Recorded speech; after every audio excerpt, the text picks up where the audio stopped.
প্রাথমিক অনুসন্ধানে বিচ্যুত বিয়ারিং প্যাডের হার্ডনেস, কম্প্রেশন সেট ও নিওপ্রিন কন্টেন্ট প্রচলিত স্ট্যান্ডার্ড অনুযায়ী সঠিক ছিল না বলে কমিটির নিকট প্রতীয়মান হয়।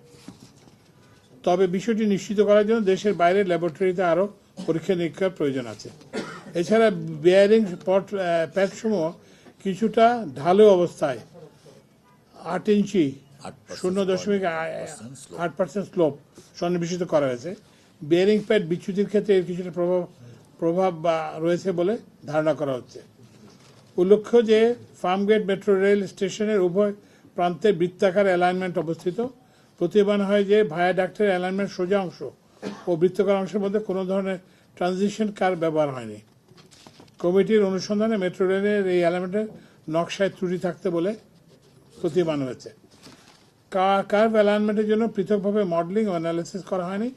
সোজা অ্যালাইনমেন্টের মডেলিং ও অ্যানালিসিস দিয়ে কার্ভ অ্যালাইনমেন্টের জন্য নকশা প্রণয়ন করা হয়েছে।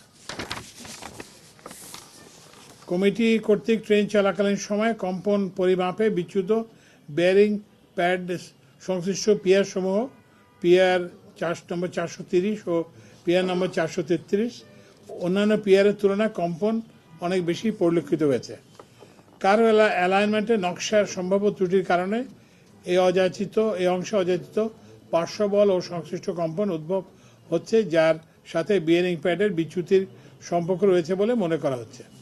অনুসন্ধানে দেখা যায় যে কার্ভ অ্যালাইনমেন্ট এবং নিকটস্থ স্টেশনের রেল ট্র্যাকের নিচে নিওপ্রিন রাবার মাসস্প্রিং ড্যাম্পার ব্যবহার করা হলো। মধ্যবর্তী দুর্ঘটনার স্থানে সংশ্লিষ্ট ট্র্যাকের জায়গায় রিজিড ট্র্যাক রাখা হয়েছে। ধারণা করা হচ্ছে এসব জায়গায় মাস স্প্রিং ডাম্পার সিস্টেম ব্যবহার করা হলে ভাইব্রেশন কমানো সম্ভবত।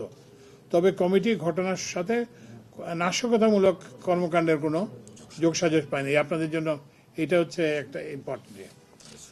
আর কমিটির কতগুলো সুপারিশ আছে। আর বাইরে আমরা একটা প্রেস রিলিজ আকারে এটা আপনাদের সবাইকে দিয়ে দেবো। একটা জিনিস যে রিপোর্টটা শেয়ার করা হবে আর এটা আপনার দিয়ে দেবো। এখন কমিটির যে সুপারিশ সেটা হচ্ছে ভবিষ্যতে এই ধরনের দুর্ঘটনা এড়ানোর জন্য কার্ভ অ্যালাইনমেন্ট সংশ্লিষ্ট স্থানে বেয়ারিং প্যাড যাতে সরে যেতে না পারে সেই জন্য যথাযথ কারিগরি ব্যবস্থা জরুরি ভিত্তিতে সন্নিবেশিত করতে হবে, যার কার্যক্রম ডিএমটিসিএল কর্তৃক বাস্তবায়িত হচ্ছে। ওরা অলরেডি এটার উপরে কাজ করছে। বেয়ারিং প্যাড সরে যাওয়ার কারণ সুনিশ্চিতভাবে নির্ণয়ের জন্য থার্ড পার্টি ইন্ডিপেন্ডেন্ট কনসালটেন্ট দ্বারা বিস্তারিত অ্যানালিসিস এর মাধ্যমে ভায়াডাক্টের স্ট্রাকচারাল ডিজাইন ও ট্র্যাক ডিজাইনের গভীর পর্যালোচনা করার প্রয়োজন।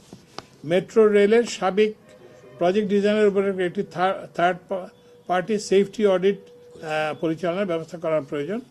নিবিড় পর্যবেক্ষণের জন্য অতি দ্রুত ও কার্যকর ও যথাযথ স্ট্রাকচারাল হেলথ মনিটরিং সিস্টেম স্থাপন করতে হবে।